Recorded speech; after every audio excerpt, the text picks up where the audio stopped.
Apanhai as raposinhas que estragam as vinhas, porque as vinhas estão em flor. O povo de Israel era um povo agrícola, e entre os produtos mais plantados encontrava-se a uva. Quando os vinicultores plantavam suas vinhas, tinham cuidado de colocar ao redor delas cercas feitas com paus, bem próximos um dos outros, para evitar a entrada das raposas e assim proteger suas plantações. As raposas grandes não conseguiam entrar, mas as pequenas, espremendo-se entre as varas da cerca, conseguiam passar. Entretanto, o mais interessante é que as raposas não comiam as uvas. Elas entravam porque não existia lugar melhor para brincarem. Elas brincavam e saltavam esbarrando nas ramas das vinhas em flor. Quando o vinicultor vinha pela manhã olhar sua plantação, percebia que suas flores estavam pelo chão, o que significava colheita arruinada. Sabemos lidar com as raposas grandes, mas perdemos a habilidade de lidar com as pequenas. Exemplificando, se nos é oferecido café, facilmente dizemos que não tomamos café porque a cafeína é um estimulante do sistema nervoso central, aumenta a frequência cardíaca, irrita a mucosa do estômago e do intestino, ou que estudos recentes indicam a relação entre o consumo de cafeína e o câncer de pâncreas. Porém, após darmos um estudo sobre os malefícios da cafeína, comemoramos com uma garrafa de Coca-Cola. O café é uma raposa grande e a Coca-Cola é uma raposinha. São essas raposinhas que estragam a vinha da saúde de nossos filhos, de nossa família, de nossa igreja.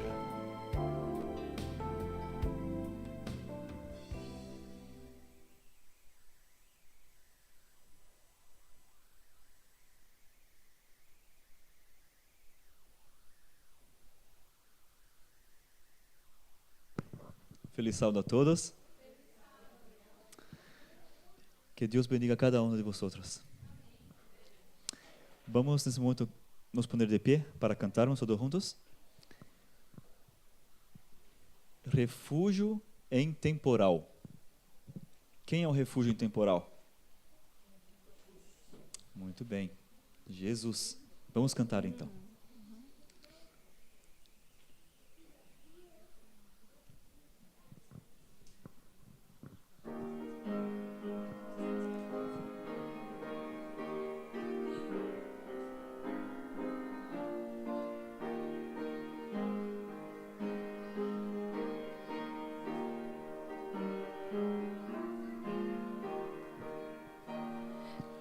Eterna rocha é meu Jesus, refúgio sempre em temporal.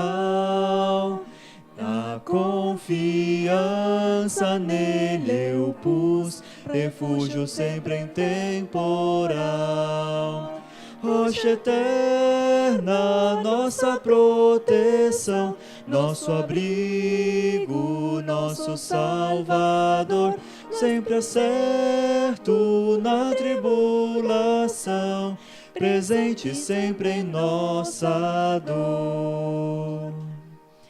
Defesa forte, proteção, refúgio sempre em temporal. Não temeremos provação, refúgio sempre em temporal.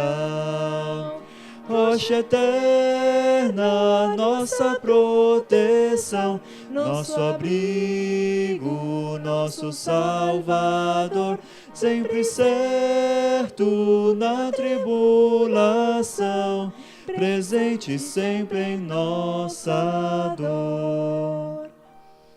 Ó rocha eterna, meu Jesus, refúgio sempre em temporal. Se tu meu guia, força e luz, refúgio sempre em temporal. Rocha eterna, nossa proteção, nosso abrigo, nosso Salvador, sempre certo na tribulação, presente sempre em nossa dor. Amém. Ele é sempre presente. Nós aprendemos que o conceito de felicidade, ele não envolve somente momentos felizes na nossa vida. Quer dizer que a felicidade é estar com Jesus, seja em momentos difíceis, seja em momentos fáceis. E Ele é um auxílio bem presente na tribulação. Vamos cantar a próxima música em espanhol.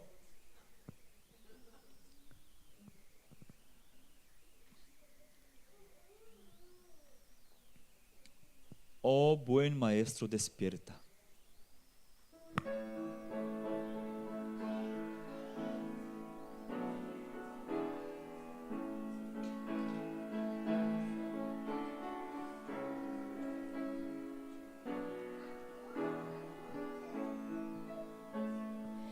Oh buen maestro, despierta, ve ruge la tempestad. La gran extensión de los cielos se llena de oscuridad. ¿No ves que aquí perecemos? Puedes dormir así. Cuando el mar agitado nos abre, profundo sepulcro aquí. Los vientos, las ondas oirán tu voz. Haya paz. Calmas las iras del negro mar, las luchas del alma las haces cesar, y así la barquilla no va al Señor, hundirse no puede en el mar traidor. Doquier se cumpla tu voluntad, haya paz, tu voz resuena en la inmensidad, paz, haya paz. Despavorido maestro, te busco con ansiedad. Mi alma angustiada se abate, arrecia la tempestad. Pasa el pecado a torrentes sobre mi frágil ser, y perezco, maestro, oh quiéreme socorrer. Los vientos, las ondas oirán tu voz, haya paz. Calmas las iras del negro mar, las luchas del alma las haces cesar, y así la barquilla no va al Señor, hundirse no puede en el mar traidor. Doquier se cumpla tu voluntad, haya paz, tu voz resuena en la inmensidad, paz, haya paz. Vino la calma, maestro, los vientos nos ruyen ya, y sobre el cristal de las aguas el sol resplandecerá. Cristo prolonga esta calma, no me abandones más. Cruzaré los abismos contigo al puerto de eterna paz. Los vientos, las ondas oirán tu voz, haya paz. Calmas las iras del negro mar, las luchas del alma las haces cesar, y así la barquilla no va al Señor, hundirse no puede en el mar traidor. Doquier se cumpla tu voluntad, haya paz, tu voz resuena en la inmensidad, paz haya paz. Amém. Aqueles que puedan, vamos nos poner de rodillas para uma palavra de oração.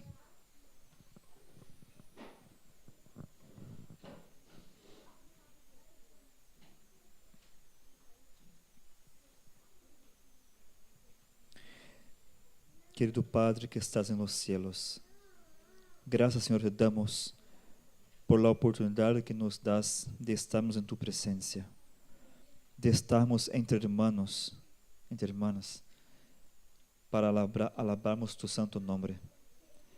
Gracias te damos también, Señor, por el sábado. Te damos gracias por la salud. Te damos gracias por tus bendiciones, por tu amor para con nosotros. E graças porque podemos ter a certeza que aunque nosso barco, nossa vida, siga às vezes por rumos donde há tempestade, sabemos que tu estás conosco no barco e não vas permitir que este barco vá hasta o fundo do mar. Senhor, te pedimos que a cada dia mais nos ensine a confiarmos mais em Ti. Que tu Santo Espírito esteja a diário presente conosco, nos ensinando mais acerca de Ti e nos conduzindo mais próximos a Ti. E que siga transformando nossas vidas e conduzindo-nos a toda a verdade. Te pedimos, Senhor, por cada família, os que estão aqui presentes, e os que não puderem estar presentes, que tu puedas amparar, puedas cuidar, proteger e bendecir a cada um, e atender também a cada pedido, a cada dificuldade que cada família passa, segundo tu vontade. Entregamos nossos pedidos e nossos agradecimentos a ti em tus manos e já agradecemos por escuchar-nos, Senhor. Em nome de Jesus, amém.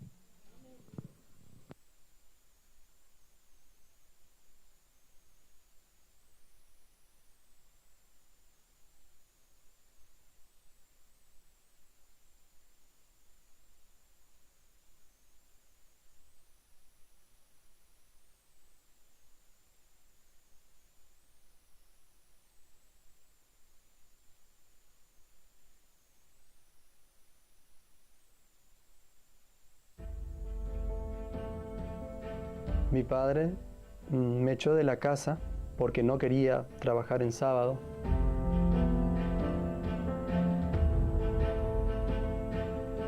Tal vez parezca una locura cerrar un negocio por fe.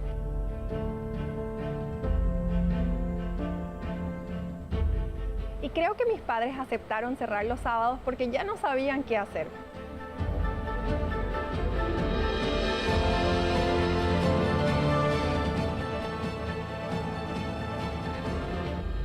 Probad y ved, historias de fe y fidelidad. El mercado de la fidelidad.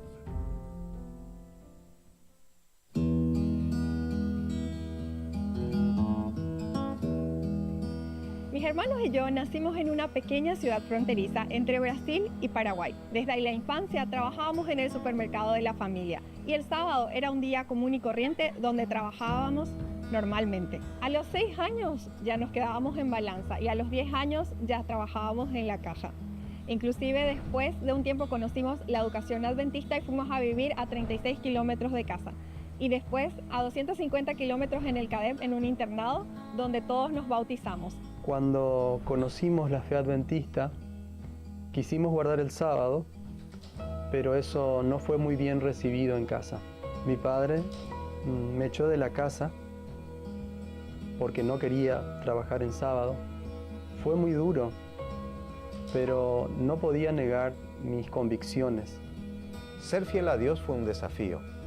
A veces tuve que colportar, a veces tuve que estar de obrero bíblico con el fin de estudiar teología y ser fiel a ese Dios que tanto me bendijo en la vida espiritual, y oraba constantemente para ayudar a mi familia y que ellos puedan también un día participar de esa fe adventista que acababa yo de conocer.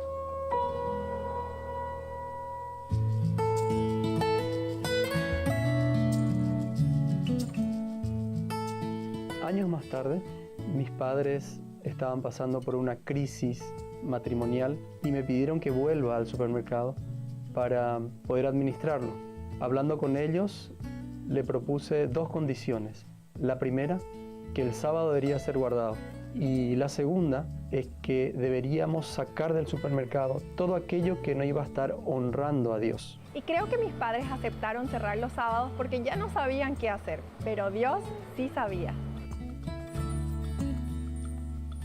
Ese primer domingo que abrimos, vendimos 2 veces lo que vendíamos normalmente los sábados. Realmente fue un milagro.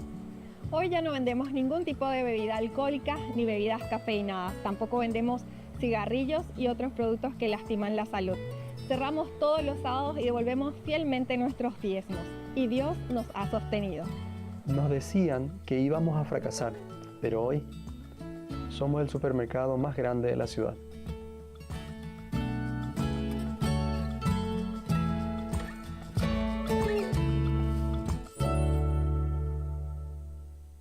Ahora somos más que un supermercado, somos un ministerio, un lugar donde se realizan cultos todos los días con los trabajadores, realizamos aulas culinarias todas las semanas y tenemos un sector especial de alimentos sanos. También regalamos libros misioneros todos los años. Es más que un lugar de compra, es un lugar de esperanza. No fue fácil. Sacar la hierba de las góndolas fue prácticamente un escándalo nacional. Los clientes no entendieron al comienzo, pero luego lentamente fueron viendo el cambio que veníamos haciendo y lo fueron aceptando. Hoy cada sábado cerrado es un testimonio vivo. Cada cliente que pregunta es una oportunidad para hablar de nuestro Creador. Dios tomó este negocio y lo convirtió en un altar. Decidimos perder clientes para ganar la bendición, pero Dios nos devolvió mucho más de lo que nosotros podíamos imaginar. Tal vez parezca una locura cerrar un negocio por fe, pero recuerda, la fidelidad abre puertas que el dinero nunca podrá.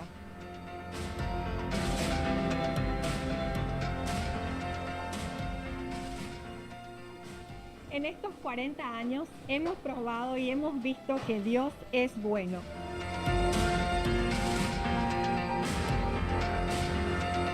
Probar y ver. Ha llegado el momento para que adoremos juntos a través de los diezmos y de las ofrendas.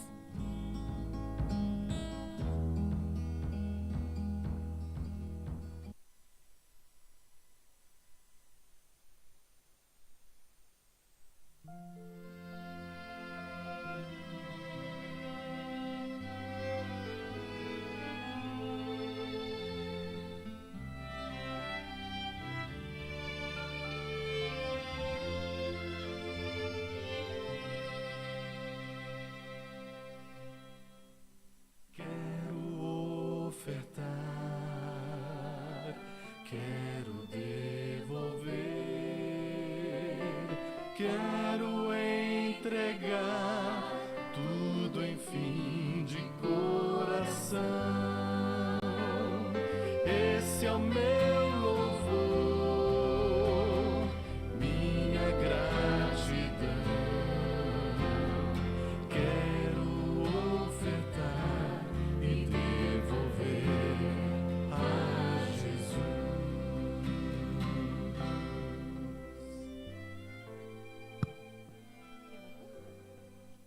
A Esté quer orar.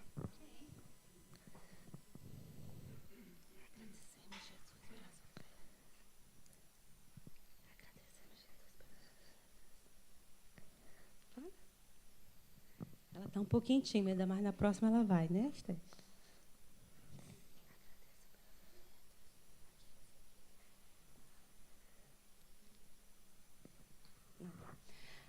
Ela está um pouquinho tímida. Vamos agradecer. Fechando os olhos. Querido Deus, te agradecemos, Senhor, pelas crianças que estão aqui, Pai. Que elas cresçam nesse trabalho que é teu, Pai amado. Que elas tenham essa vontade de te servir. Abençoa aqui essas ofertas. Abençoe todos que ofertaram, aqueles também que não.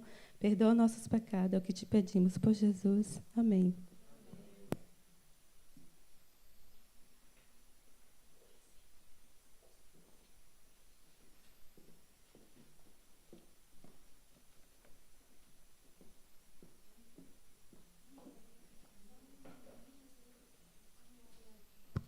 Feliz sábado, crianças.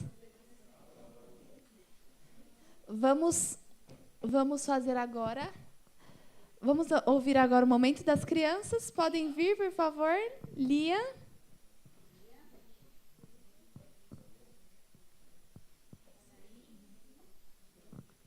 ¿Dónde está Namin?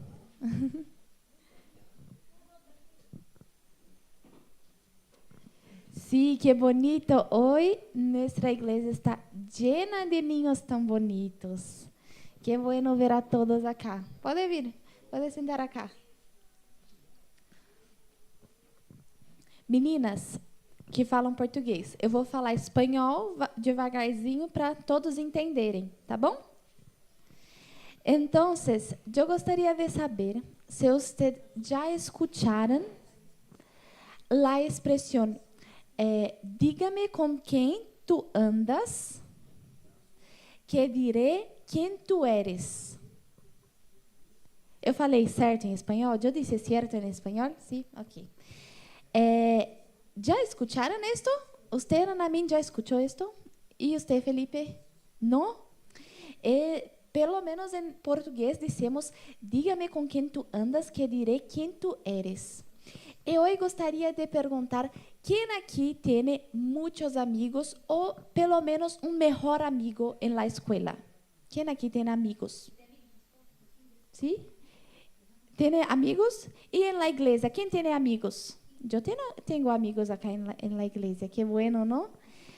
Então, gostaria de contar a você hoje a história de Daniel. Daniel foi um homem, penso que quando ele foi separado de sua família, tinha como que minha idade, mais ou menos. Não sabemos certeza. Sim, pero vamos dizer que tinha 21 anos. E ele tinha 3 amigos.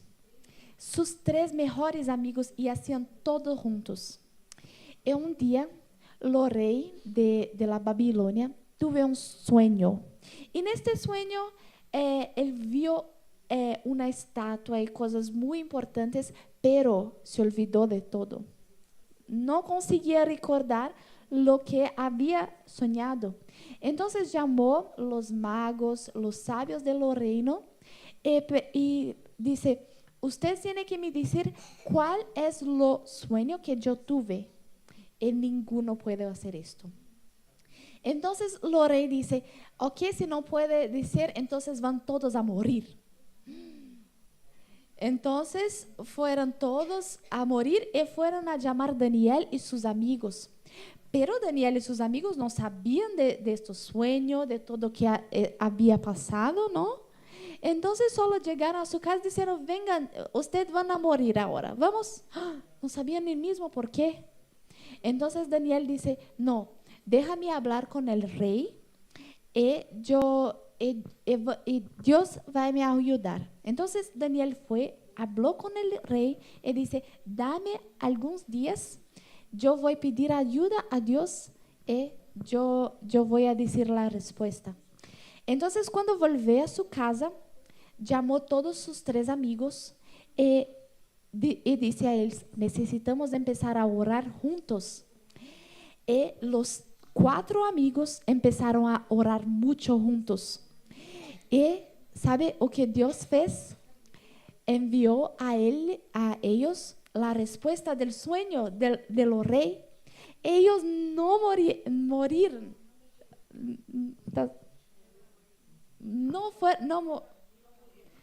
Sí, esto. No morir. No iban a morir. Ellos vivieron, Dios ayudó a ellos. Pero a Dios que hizo esto. Pero Daniel y sus amigos juntos clamaron ahí, rogaron a Dios por ayuda. Y hoy es muy importante que tenemos amigos para orarmos juntos cuando tenemos algo difícil en nuestra vida. Puede ser una prueba en la escuela, puede ser alguien que nos hace mal. Es muy importante cuando tenemos amigos a quien podemos llamar y orar juntos. ¿Sí? Cuando yo era niña y hasta hoy, tenía una mejor amiga que cuando tenía algún problema, nosotras nos rodillábamos, ¿sí? Y clamábamos juntas a Dios. Cuando éramos niñas, y ustedes juntos pueden hacer esto porque la oración de los niños tiene mucho poder. Y ahora yo gustaría de saber de la iglesia, ¿quién gustaría de decir que está disponible para orar con los niños cuando tienen alguna dificultad? Yo estoy disponible, ¿sí? Entonces, mira, todas esas personas acá pueden orar con ustedes cuando ustedes necesitarem, cuando ustedes quiserem, ¿sí? Y pueden contar unos con los otros. Yo, cuando quiser, ¿puedo orar con usted, Felipe? ¿Puedo orar con usted cuando yo precisar?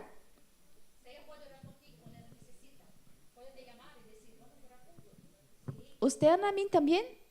¿Todos yo puedo? Qué bueno. Esto me hace muy feliz. Y pienso que puede también contar conmigo, ¿sí? Entonces, ahora vamos a orar juntos. ¿Alguien quiere hacer la oración? Yo puedo orar para nosotros. Señor Dios, muchas gracias porque acá en nuestra iglesia tenemos tantos amigos con quien podemos orar juntos. Y muchas gracias, Señor, porque podemos orar a ti y usted nos responde, usted habla con nosotros y podemos contar contigo, con tu ayuda, con tu voluntad. Muchas gracias. Señor, bendiga los niños de esta iglesia, esté con cada uno, en el nombre de Jesús. Amén.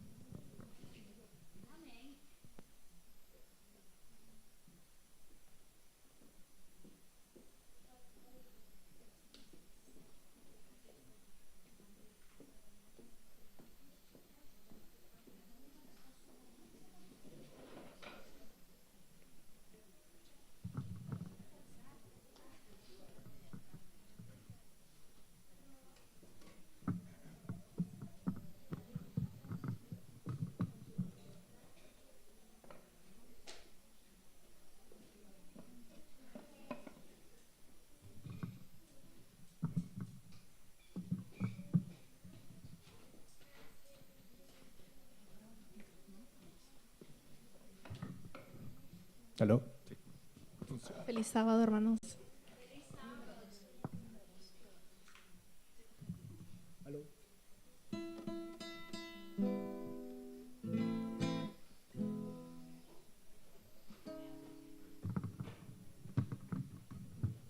Sí.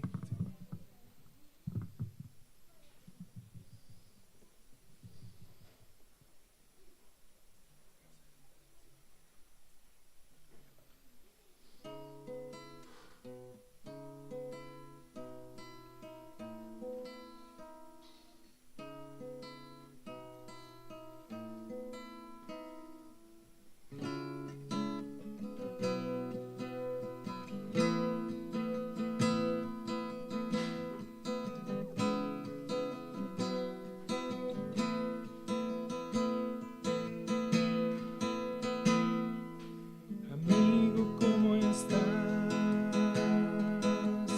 Tantas cosas por hablar.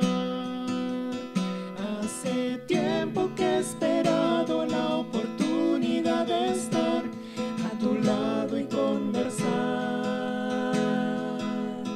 Estoy cansado de luchar y sin fuerzas al andar. Esta vida que no entrega más que soledad e inseguridad. He caído tantas veces sin poderme levantar. De mis fuerzas dependí y no hice bien.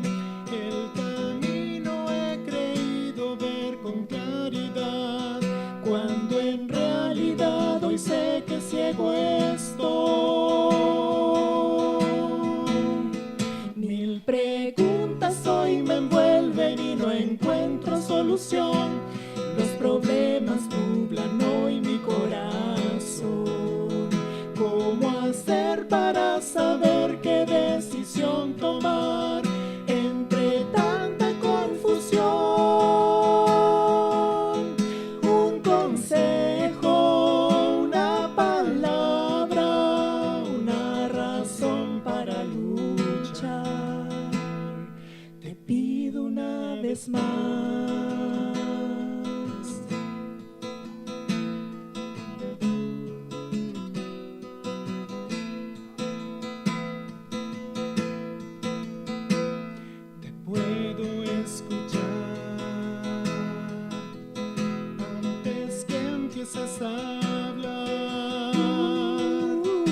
cuando te veo llorar sin poderte consolar.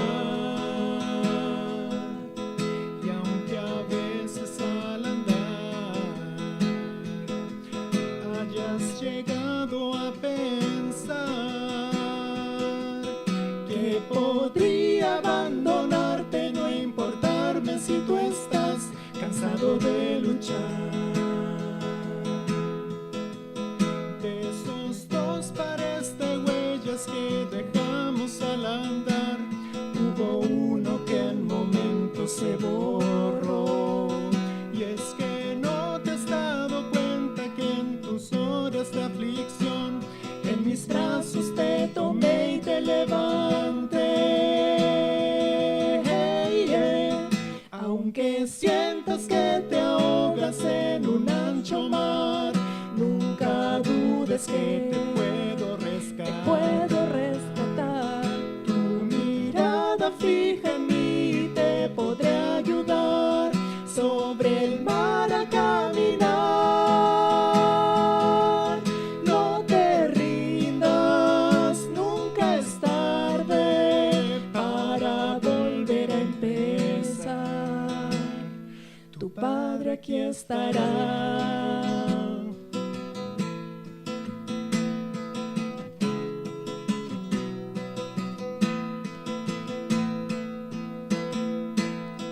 Aunque sientas que te ahogas en un ancho mar, nunca dudes que te puedo rescatar.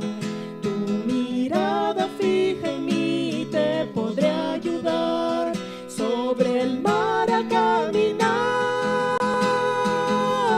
No te rindas, nunca es tarde para volver a empezar. Tu Padre aquí estará.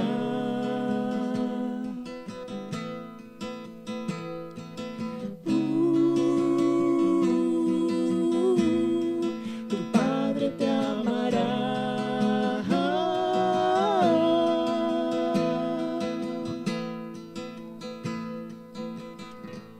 Amén.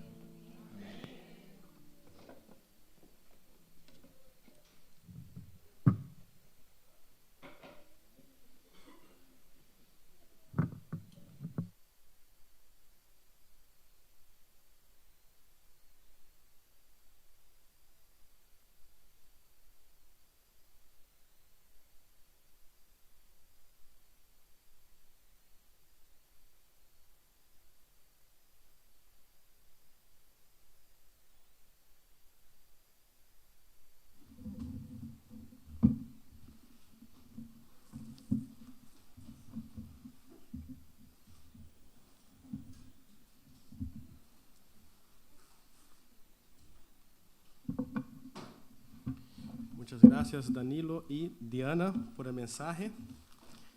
Quedó hermoso. Muy bien. Tenemos ese mensaje preparado que está basado en el Evangelio de Marcos. Marcos capítulo 4.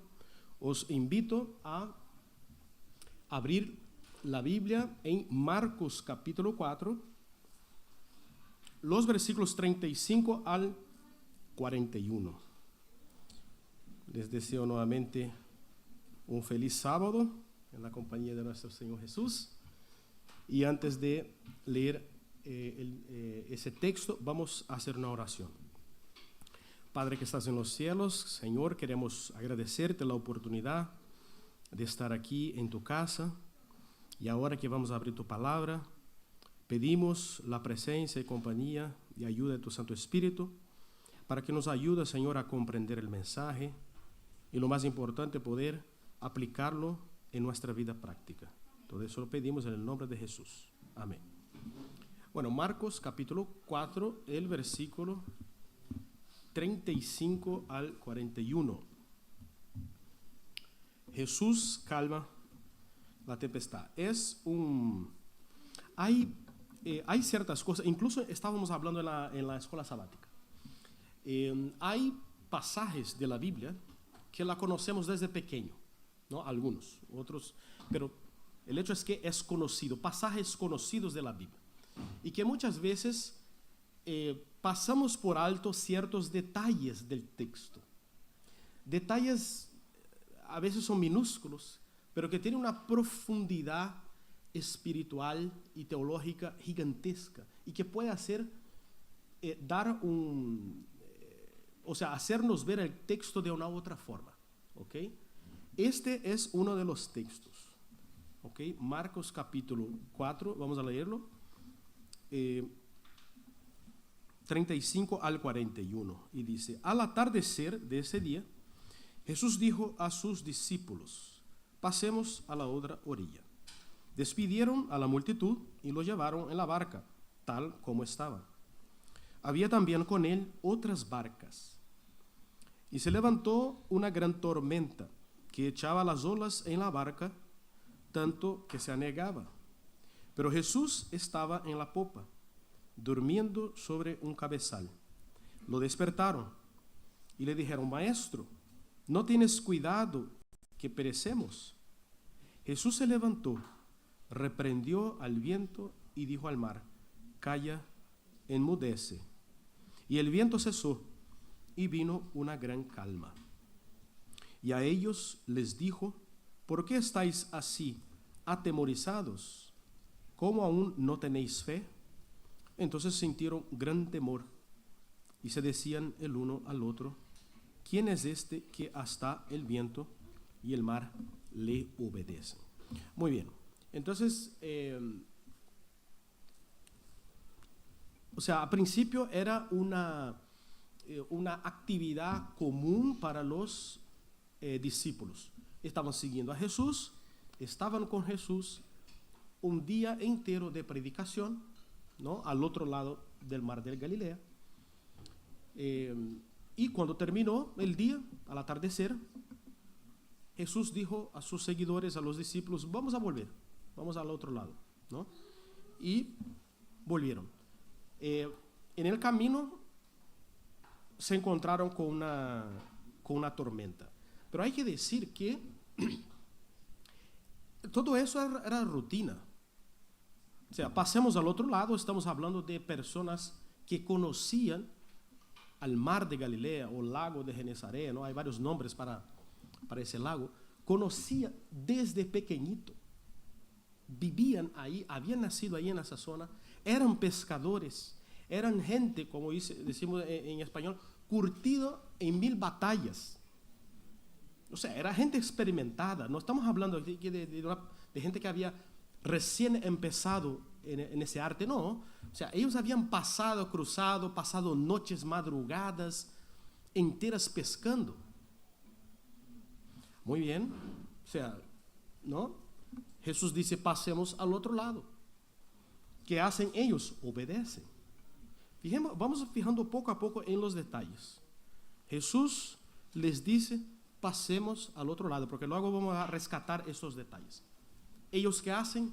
Obedecen, ¿ya? Pero luego viene la tempestad, también algo normal, ¿no? Estuvimos ahí en 2022, en ese lago, en el mar de Galilea, y el mar de Galilea está rodeado de montañas no tan altas, montes, y por estas, entre los montes baja, o sea, el mar está más bajo, ¿no? Baja vientos, de repente, de la nada, bajan vientos y pueden de la nada levantar una tremenda tormenta, y era lo que pasaba, ¿ok? Entonces, estaba tranquilo, súper tranquilo, y de repente viene el mar, se vuelve muy, muy agresivo, ¿ok? Pero normal para pescadores, habían vivido eso, o sea, era algo común para ellos. Pero el problema es que en determinado momento la narrativa dice: se levantó una gran tormenta, versículo 37, que echaba las olas en la barca, tanto que se anegaba. O sea, ahí la cosa ya empezó a quedar más seria, ¿no? Y entonces empezaron a decir: mira, eso se va, nos vamos para abajo, ¿no? Y hay un contraste. Aquí establecemos el primer contraste de la historia, ¿sí? De la historia que estamos estudiando. Entre los discípulos de Jesús, los discípulos dicen: Maestro, no tienes cuidado que perecemos. O sea, tenía miedo, ¿no? Entonces, los discípulos, ¿cuál era el sentimiento? Había miedo y desesperación. Es decir, que toda la experiencia que tenía se les fue de un plumazo. Se les fue. O sea, ya no valía. Ya la experiencia de pescado ya no lo haría. O sea, iban a morir. Y entro entonces cuando uno siente, ¿no? esos momentos. Perdón, estoy hablando muy rápido. Ahora me estoy dando cuenta, ¿no? O sea, voy despacio. Entonces, cuando llega estos momentos de desesperación, ya no nos sirve más el conocimiento, ya no nos sirve más la teoría, ¿no? Pero el contraste es que los discípulos tenían miedo y desesperación. ¿Y qué pasaba con Jesús? ¿Qué hacía Jesús? Hermanos, ¿y ustedes creen que eso es normal? O sea, uno puede pensar, ¿es normal o no es normal? O sea, en una tormenta, o sea, el barco se iba a afundar, iba para abajo, iban a morir. ¿Y qué estaba haciendo Jesús? Estaba dormido, hermanos, estaba dormido en medio de la tormenta. ¿Ustedes se acuerdan alguna otra historia en la Biblia donde aparece más o menos lo mismo? O sea, alguien dormido en medio de una tormenta en un barco. Jonás. Pero por circunstancias completamente contrarias, ¿ya? Jonás, ¿qué hacía? Estaba huyendo de Dios, pero Jesús no. Jesús dormía en la confianza de Dios. Parece que cuando nos entra así el miedo, o sea, parece que nuestras fuerzas se van. En el caso de Jonás parece que era así. De tanto desespero, tanto miedo, o sea, se durmió como una piedra. De miedo, de pavor, huyendo de Dios. Pero Jesús no. Jesús dormía porque tenía confianza. Vamos avanzando. Entonces aquí hay un clamor de desespero. Decían: Maestro, no te importa que perecemos. Hermanos, aquí ustedes noten qué había por detrás de esta pregunta. Es algo serio. O sea, ¿qué es lo que estaban diciendo los discípulos? Estaban diciendo a Jesús, se refiriendo a Jesús, te da igual. O sea, te da absolutamente igual que nosotros nos muramos. ¿Qué pasa contigo? O sea, era eso lo que estaban diciendo. Era eso. Estaban acusando a Jesús de no preocuparse por ellos, de no tener preocupación, de no estar interesado en la vida de ellos. Y entonces hacen tiran un tirón de orejas a Jesús. Maestro, ¿qué pasa? No te importa. Pero luego entonces Jesús se despierta, ¿no? Hay detalles que podemos imaginar, ¿no? Elena White también comenta, ¿no? O sea, en medio de la tormenta, todo oscuro, y de repente venían esos relámpagos, los truenos y relámpagos, y alumbraba, y los discípulos podían ver al maestro dormido, ¿no? Podemos imaginar la escena, algo poderoso. Se despierta porque le despertan, no por la tormenta, porque los discípulos le despertan. ¿Y qué hace Jesús? Jesús dice dos palabras, pero antes de decir dos palabras, él hace llama la atención de los discípulos. Dice así, versículo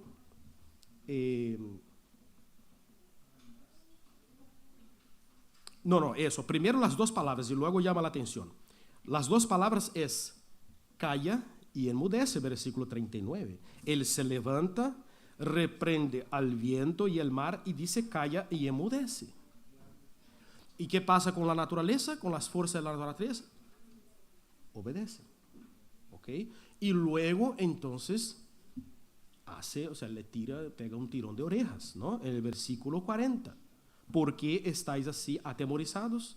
Y cómo aún no tenéis fe, ¿no? Entonces, aquí hay la estructura es que ellos van a mandato de Jesús, crucemos al otro lado, entra la tempestad, tienen miedo de morir, acusan al maestro de no preocuparse por ellos.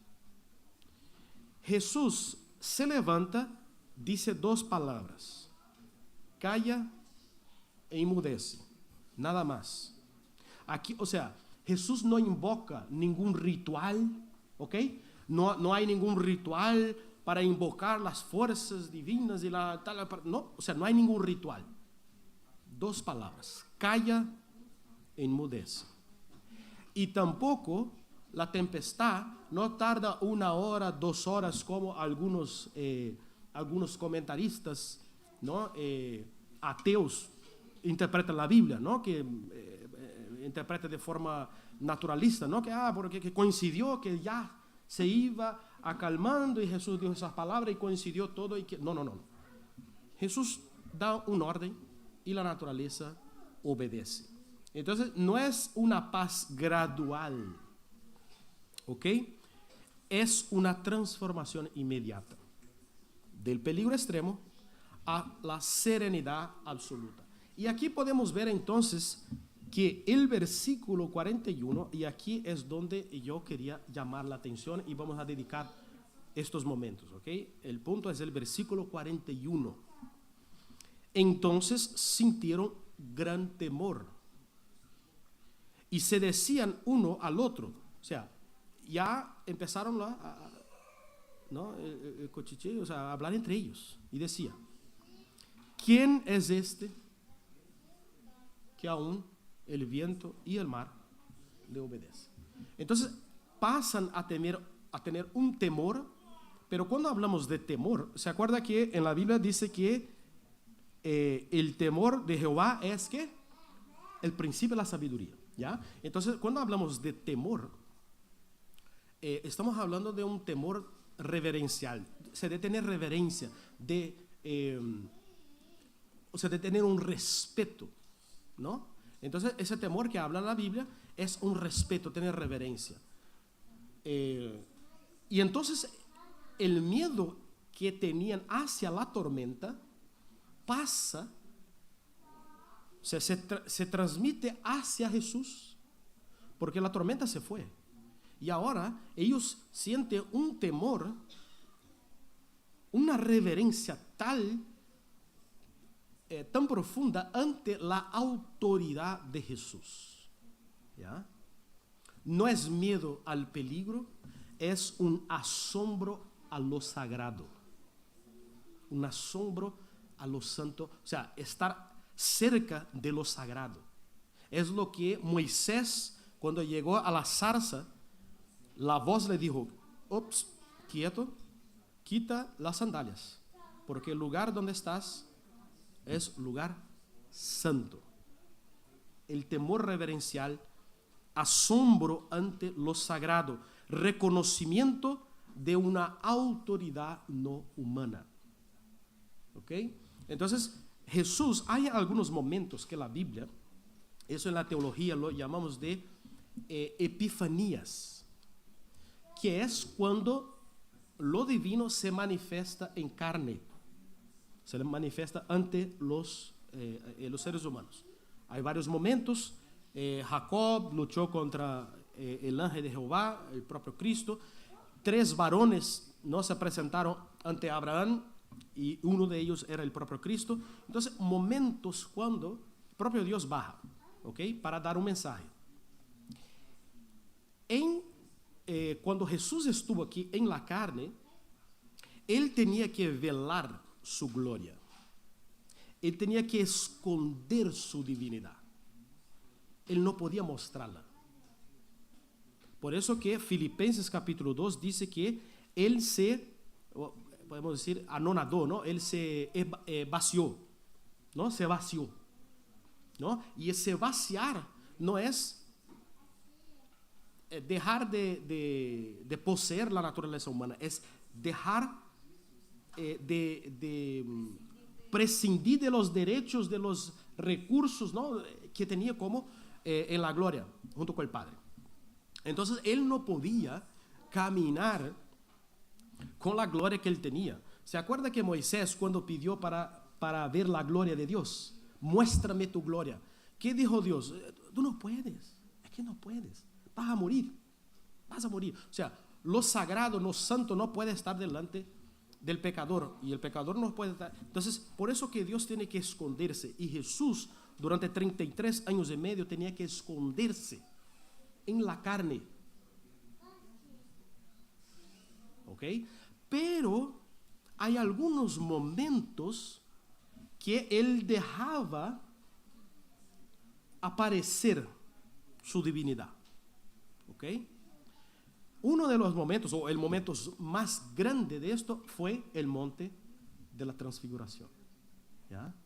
Entonces, el monte de la transfiguración, Jesús revela su identidad. Y fue tan, entonces se mostró su gloria, todo eso, y fue tan maravilloso que Juan, Pedro y Santiago querían hacer ¿qué? Quería hacer un camping. ¿No? Yo sé que a ustedes les gusta el camping. Quería hacer un camping, ¿ya? Ahí, ¿no? Delante, ya no salir de ahí, porque eso era el cielo en la tierra. Era el cielo en la tierra. Quería estar ahí, delante de la gloria de Dios. Y otro momento que yo personalmente entiendo que fue algo parecido, no, lógicamente no tan glorioso, fue ese momento que estamos hablando. Y ustedes van a entender hacia dónde voy a llegar, que vamos a trabajar un poquito ese tema. Entonces, ahora tenemos que entender el porqué del asombro de los discípulos. ¿Por qué tenían miedo? ¿Ok? En el relato, en el libro de Marcos, si ustedes luego en casa estudian el libro de Marcos, está organizado de esta forma. Hasta el capítulo 4, Marcos narra las parábolas de Jesús. ¿Ok? Entonces, hasta el capítulo 4, Marcos narra las historias que Jesús contó. En las parábolas de Jesús está los principios éticos del reino de Dios. Mateo también arrancó, empieza su evangelio también así, ¿no? Del 5 al 7 está aquí el sermón del monte. ¿Ok? Entonces, Marcos hasta el capítulo 4 habla de parábolas. Jesús entonces hablando y predicando a la gente, diciendo que el reino de Dios se acercó. Él era el Mesías, el enviado de Dios. Ahora bien, a partir del capítulo 5, cambia por completo la narrativa. Ustedes pueden darse cuenta luego que ya Marcos ya no habla más de parábolas de Jesús. Marcos empieza a narrar milagros de Jesús, uno detrás del otro, milagros y milagros, y va creciendo. Pero el puente, el trueque es ese momento, cuando Marcos hace el giro, ¿no? Y entonces, ¿por qué Marcos hace así? Porque en primer lugar tenía que convencer a la gente a través de su habla, de su doctrina, que él era el Mesías. Pero la gente no iba a creer así fácil, ¿no? Porque uno venga y diga, mira, yo soy el Mesías. Muchos en Israel se presentaron como Mesías, falsos Mesías. Entonces Jesús tenía que probar que era el Mesías. Tenía que probar, ¿no? Y entonces esta era la forma de Jesús probar, a través de las señales. Por eso que los evangelios llaman de milagros, llaman señales. Porque es una señal de quién era él, ¿ya? Ahora, para entender el tema del mar, tenemos que brevemente entender de qué hablamos. Porque el mar, hermanos, es mucho más de lo que para nosotros se refiere a, ¿no?, vacaciones. Para nosotros el mar, mira, el mar para nosotros es algo maravilloso, ¿no? Maravilloso. Pensamos en el mar ya, el ruido de las olas, ¿no? Y estamos ahí delante con un libro leyendo, ¿no? Tranquilamente, el tiempo puede pasar, estamos de vacaciones con nuestras gafas oscuras delante del mar, aprovechando vitamina D, ¿no? Mucha, tal, maravilloso. El mar para nosotros, los occidentales del siglo XXI, es algo estupendo. Pero para las culturas antiguas era todo lo contrario. El mar era lo peor que había. El mar era donde estaban las fuerzas monstruosas, los monstruos marinos, las fuerzas del caos. Todo lo que es lo malo de la naturaleza estaba concentrado en el mar. Por eso que nuestros países, ¿no? Las Américas, ¿por qué ustedes creen que durante tanto tiempo no llegaron a las Américas? O sea, ¿por qué hace solo prácticamente 500 años que descubrieron América? ¿Por qué? Porque había miedo. Había miedo en las culturas antiguas a lo desconocido, al mar, a las fuerzas. ¿Ok? Entonces, en la antigüedad, el mar era símbolo de caos, peligro y fuerzas destructoras incontrolables. Nadie podía controlar, ¿ya? Entonces tenemos el mito de Tiamat. El mito de Tiamat es un poema babilónico, ¿no? De los babilonios, que empiezan desde los sumerios, allá el tercer milenio antes de Cristo, y llega hasta la época de Moisés, luego después, ¿no? Y decía que Tiamat era la diosa del mar, de las aguas saladas. Apsu, dios de las aguas dulces. Entran en conflicto, Tiamat se vuelve muy nerviosa y destructora, ¿no? Y entonces el dios Marduk entra en conflicto y mata a Tiamat. Y con los restos de la diosa Tiamat, que era el mar, crea los cielos y la tierra. Entonces, las culturas más antiguas, sumerias y mesopotamias, entendían que el cielo y la tierra es fruto de una batalla cósmica que surge en el mar.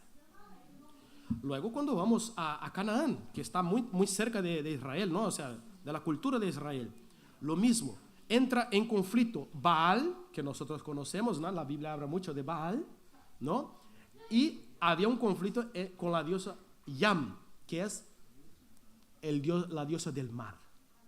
Entran en conflicto, Baal gana. Baal consigue domar a esta fuerza, pero gana la batalla, pero es una fuerza que siempre está ahí. En algún momento puede retornar y causar problema. O sea, hay como que una tensión, siempre una tensión, porque en algún momento ese caos puede volver a vivir. Entonces, los antiguos tenían esta concepción. Ahora vamos rápidamente a Israel. ¿Qué concepto tenía Israel sobre el mar? Entonces, tenemos aquí, a la diferencia de los mitos paganos, Dios no lucha con el mar, con las aguas para sobrevivir. ¿Ok? Él reina sobre el caos mediante ¿qué? Su palabra. Por eso que el Evangelio de Juan abre su Evangelio. ¿De qué forma Juan abre su Evangelio? En el principio era el ¿qué? El verbo. En otras Biblias ya directamente, ¿no?, colocan la palabra. Porque la palabra, el verbo, tiene un poder sobrenatural, ¿no? Y vamos a ver luego sobre eso. Entonces, por ejemplo, aquí en Job capítulo 38, versículo 11, Dios pone límite, ¿no? Entonces, ¿quién encerró con puertas el mar cuando se derramaba saliendo de la matriz? Cuando puse yo nubes por vestidura suya y por su faña la oscuridad, y dije, hasta aquí llegarás y no pasarás adelante. Entonces, Dios estableciendo límite al mar. Luego aparece Dios dominando la bravura del mar. Salmo 89:9. Tú dominas la bravura del mar cuando se levantan sus ondas. Tú las sosiegas. Hermanos, vamos haciendo conexiones porque luego vamos a llegar a algo fantástico. Tú las sosiegas. Estamos hablando del Dios del Antiguo Testamento. ¿Qué hace? ¿Ok? Génesis, Dios presente sobre el abismo y la tierra estaba aquí, desordenada y vacía, y las tinieblas estaban sobre la faz del abismo, y el Espíritu de Dios se movía ¿sobre qué? Sobre las aguas. O sea, las aguas están ahí. Todo lo que era el caos, amenaza, está ahí. Pero no hay lucha. No hay lucha. O sea, hay una tranquilidad porque el Espíritu de Dios se mueve. O sea, Dios, o sea, la naturaleza obedeciendo en los inicios, antes de la creación, obedeciendo al Creador. ¿Ok? Entonces, soberanía sin esfuerzo, límites al caos y poder versus su soberanía. Luego, en la Biblia, habla cosas sobre el mar y no cosas buenas, ¿no? Por ejemplo, Daniel capítulo 7, versículos 2 al 3, ¿no? En la visión de noche vi, y he aquí que los 4 vientos del cielo combatían, ¿en dónde? En el gran mar. Y 4 bestias grandes, diferentes la una de la otra, subían ¿de dónde? Del mar. Es decir, todo lo malo viene del mar. Así como las culturas también del antiguo. Esa es la idea, todo lo malo viene del mar. ¿Ya? Isaías 17:12. Hay multitud de muchos pueblos, ¿no?, que harán ruido como el estruendo del mar, y el alboroto de las naciones que harán alboroto como el ruido de las grandes aguas. Entonces ustedes ven, ¿no? En Daniel se presentan las bestias, ¿no?, que son imperios y caos histórico. Luego Isaías representando el mar como una metáfora de la agitación política y conflicto social, todo saliendo del mar. ¿Ya? Entonces vemos aquí que hay el Antiguo Testamento presenta el mar como fuente de inestabilidad, conflicto y una historia sin control. ¿Ok? Luego vamos a volver a la narrativa. Volvemos al Evangelio, capítulo 4, y vamos a hacer un contraste entre el Dios del Antiguo Testamento, la creación, y lo que ocurre, Jesús calmando la tempestad. Al principio aparece, Dios habla sobre las tinieblas. ¿Se acuerda que el Espíritu, ¿no?, de Dios estaba sobre la faz del abismo? Y luego aparece Dios hablando. Entonces Dios habla sobre las tinieblas y el abismo, y el caos se ordena instantáneamente sobre su mandato. ¿Qué dice Génesis 1:3?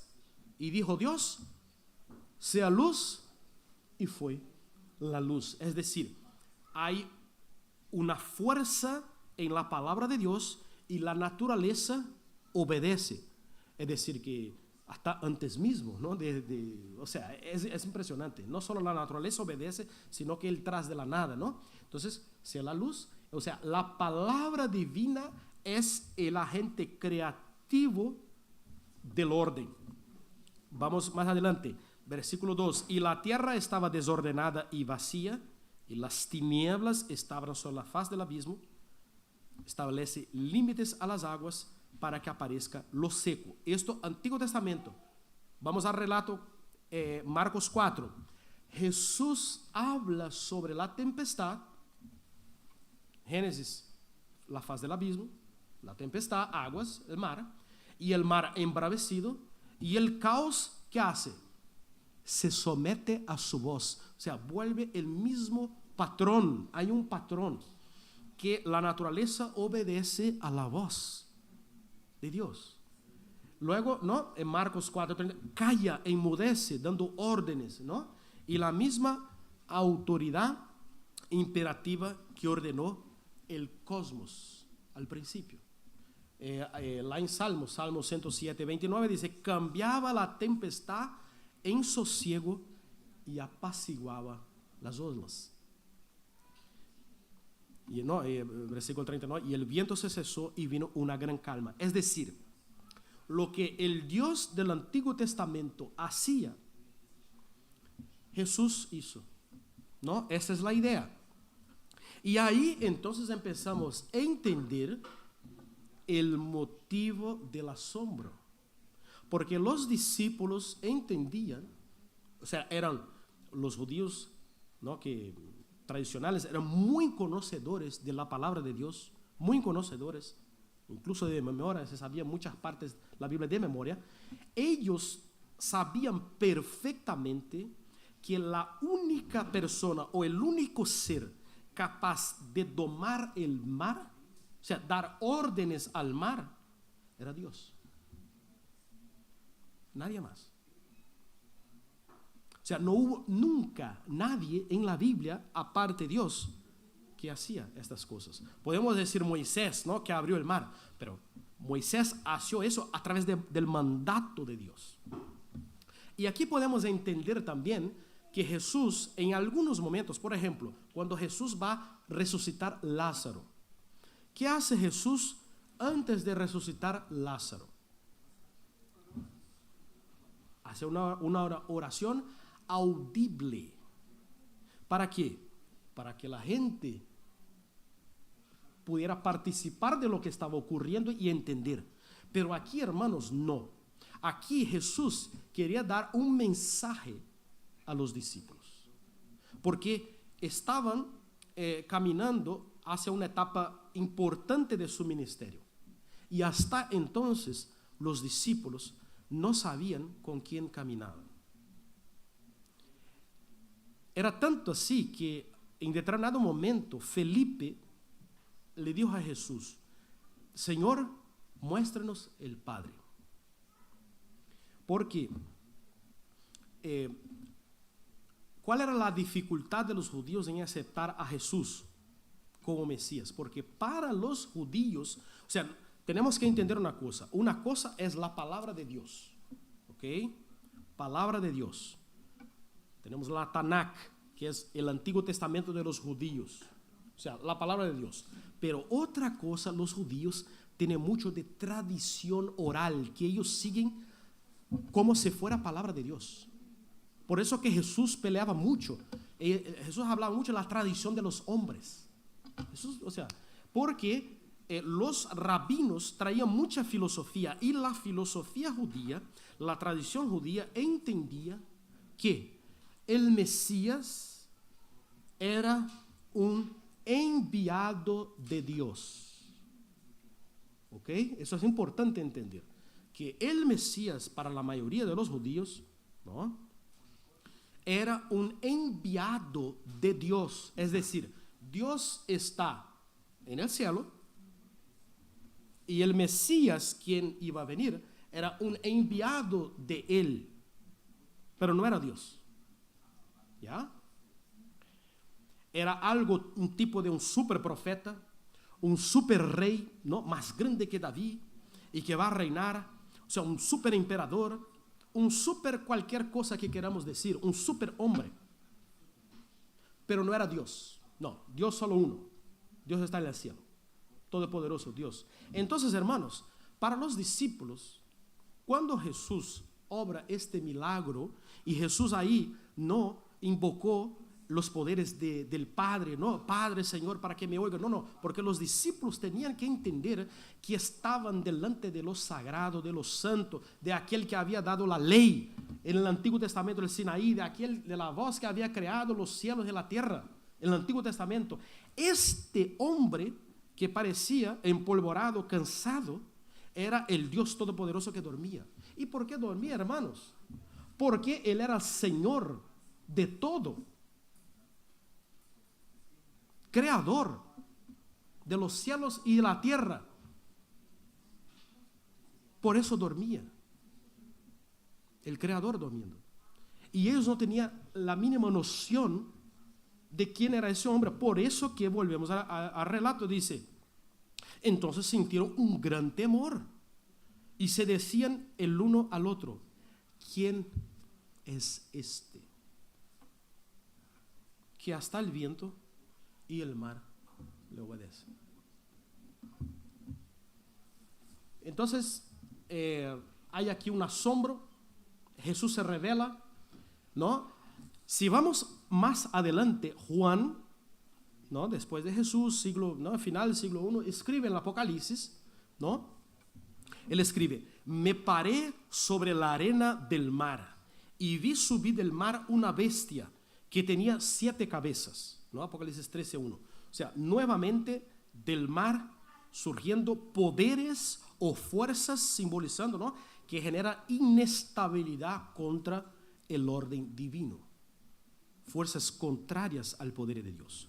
Pero más adelante, ¿no?, o sea, también aparece en el Apocalipsis el mar delante del trono de Dios, Apocalipsis 4:6, ¿no? Y dice: y delante del trono había como un mar de vidrio, semejante al cristal, delante del trono, ¿ya? Entonces el caos, ahí Juan ve el caos completamente pacificado. No hay tormenta, no hay bestias saliendo de ahí, ¿no? Porque, o sea, hay dos momentos, ¿no? Ese mar, un mar que Juan de Apocalipsis 13 es aquí en la tierra, pero el mar que del capítulo 4 es el mar en el cielo, el trono de Dios, ¿ok? Entonces, en el trono de Dios, este mar es pacificado, pacífico, no hay ningún problema, ¿no? Está sometido ante la presencia de Dios. Y al final, ¿no?, la nueva creación, Apocalipsis 21:1, dice que vi un nuevo cielo y una nueva tierra, porque el primer cielo y la primera tierra pasaron y el mar ya no existía. O sea, Juan no vio mar. Me parece una contradicción, ¿no? Ve un mar del trono y ahora ya no ve mar. Pero Juan ustedes tienen que entender que Juan es un judío. Y lo que teológicamente representaba el mar, era a eso lo que Juan estaba tratando de transmitir. El significado teológico de mar, ¿no? Todo lo que hemos visto, el caos, fuerzas antagónicas a Dios. Entonces aquí vemos que la eliminación definitiva de todo lo que separa y destruye la paz, ¿no?, de sus hijos. Juan no ve, ya no ve el mar, es decir, no ve nada contrario a las fuerzas de Dios, no ve nada contrario a lo que causa separación, ¿ya? No hay nada de eso. Entonces, finalmente, me gustaría terminar eso, la aplicación práctica de lo que estamos hablando. Las tormentas, hermanos, en nuestra vida son reales. Si alguien ha vendido una idea de que una vez que aceptes al Señor Jesucristo como Señor en tu vida será un mar de rosas, pues entonces estamos engañados. Porque sabemos, todos los que ya tienen una cierta edad, ¿no?, tienen experiencia, que en la vida aparecen tormentas reales. Y parece ser que el barco se va a afundar, va para abajo. Entonces, la vida cristiana no elimina los problemas. ¿Qué dijo Jesús? En el mundo tendréis aflicción. No era que Jesús estaba, no, o sea, en portugués, jogando praga, ¿no? O sea, tirando cosas malas para lo que... No es eso. Jesús estaba siendo práctico y realista. O sea, en el mundo vamos, así como Él enfrentó problemas, nosotros también. Volvemos al inicio. Jesús había dicho: pasemos al otro lado. Es decir, hermanos, tenemos que entender que Jesús dio una orden. Pasemos al otro lado. Y los discípulos obedecieron. ¿Será que, o sea, en determinado los discípulos fallaron, ¿no? O sea, la fe se les fue. Creyeron que, o sea, no confiaron en que ese Jesús que dijo pasemos al otro lado, les iba a matar en medio del mar. O sea, hermanos, cuando Jesús nos llama al cristianismo, nos llama a una vida cristiana, nos llama de la oscuridad hacia las tinieblas, no es para dejarnos tirados aquí en ese mundo, es hacernos traspasar hasta la Canaán celestial. Ahora, no quiere decir que en el medio no vamos a enfrentar tormentas. Vamos a enfrentar, pero Jesús dijo, pasemos al otro lado. Y hermano, cuando Jesús dice eso, es que vamos a cruzar. No importa lo que va a pasar. No importa lo que el enemigo ponga en nuestra cabeza, ¿no? Que no vamos a soportar. Otro detalle importante que tenemos que entender. El silencio no significa ausencia de Dios. Es decir, porque en determinado momento de nuestra vida no escuchamos la voz de Dios. Oramos, parece que no escuchamos. Parece que Dios está muy lejos. O a lo mejor está dormido. ¿No? Dormido. El silencio no es sinónimo de ausencia. Jesús dormía, pero él estaba ahí. Estaba ahí. Jesús estaba en la barca. Su aparente silencio o inactividad ante el caos no significa abandono. Si no recibimos respuesta instantánea a nuestras oraciones, no significa que Dios nos abandonó, hermanos. Tenemos que confiar en Dios. Y finalmente, la clave de todo es la presencia de Jesús. Porque en el momento que los discípulos se desesperaron y creían que esa barca iba para el fondo, iban a morir, Jesús despierta y calma el mar y los vientos. Es decir, la presencia de Jesús es nuestra seguridad. ¿Ya? Jesús tiene la última palabra. La tempestad no tiene la última palabra. ¿Ok? Toda tempestad es temporal. Hermanos, las tempestades vienen, pero también van. Se van. ¿Ya? No creo que la tempestad que están pasando, cada uno pasa, es eterna. No, ella se va. ¿Ya? El veredicto final sobre tu vida y mi vida pertenece solamente al Señor. Que el Señor nos bendiga, que podamos confiar en ese Dios que descansa con nosotros. Amén. Bueno, voy a cantar una canción ahora. Una canción muy conocida. Y pido que ustedes me acompañen en el coro. ¿Ok? Voy a cantar la canción Jesús, mi capitán.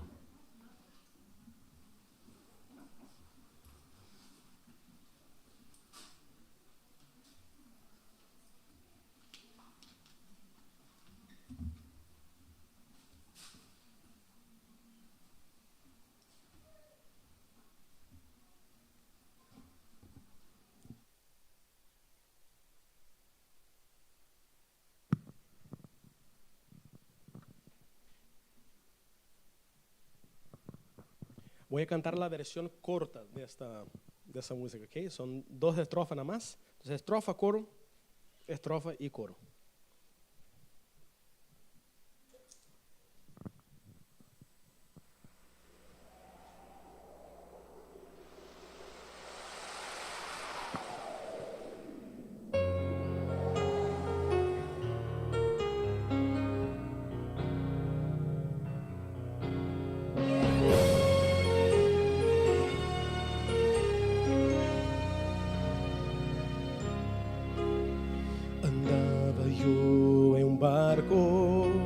Sin puerto al cual llegar, de repente vino una tempestad e iba a naufragar.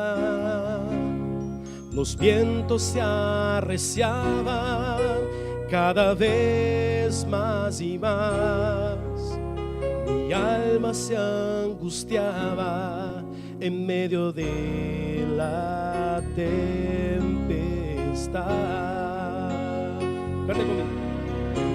Jesús mi capitán, Jesús es mi capitán. Yo sé que no voy a naufragar, porque Jesús es mi capitán.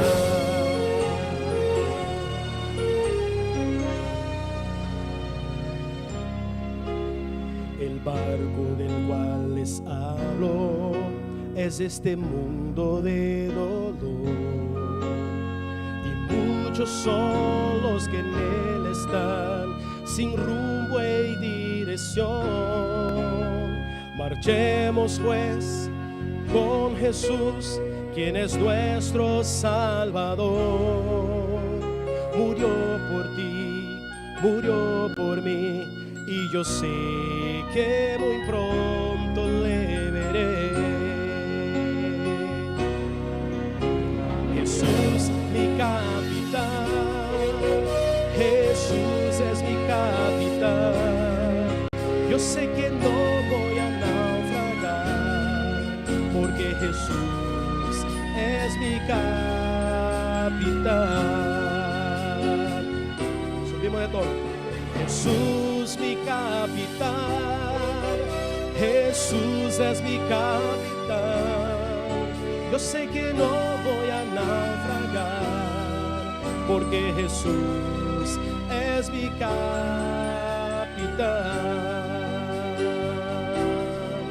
Yo sé que no voy a naufragar, porque Jesús es mi capitán.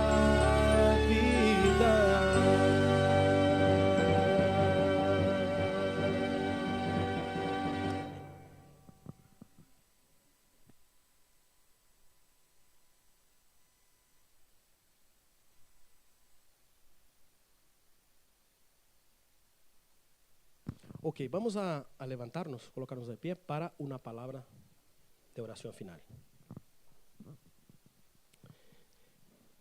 Padre que estás en los cielos, Señor, queremos agradecerte porque tú eres nuestro capitán.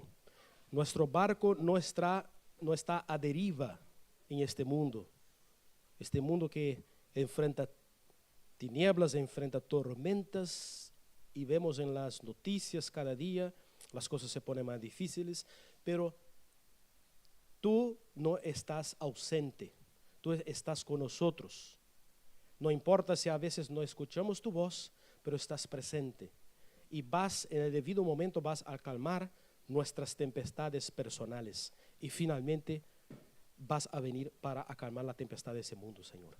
Sé con nosotros, ayúdanos a confiar en ti, nuestro gran general, nuestro capitán. Sé con cada persona que está aquí, Señor, enfrentando dificultades en nuestra vida. Entendamos que no hay dificultad que el Señor Jesús no pueda dar respuesta, Señor. Hay recursos ilimitados que vienen de delante del trono de gracia. Sé con nosotros, perdona nuestros pecados.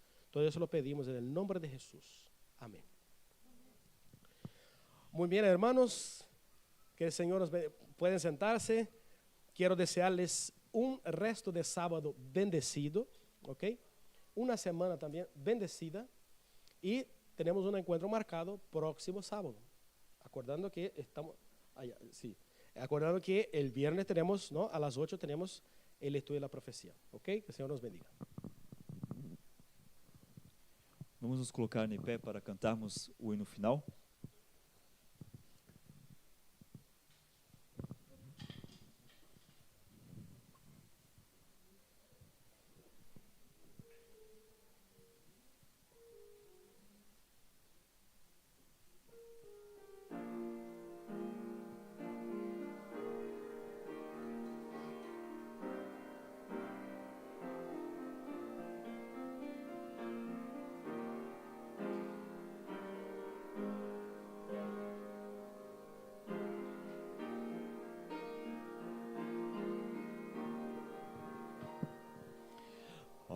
Como é grande, é doce a promessa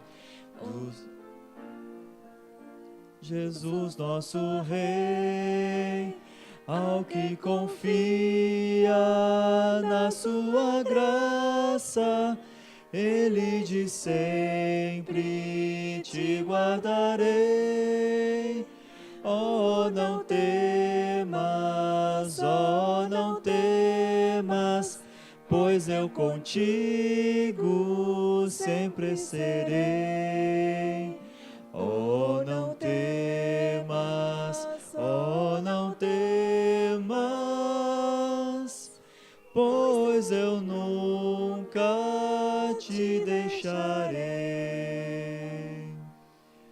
Eu sou teu Deus e para livrar-te de ti bem perto sempre estarei.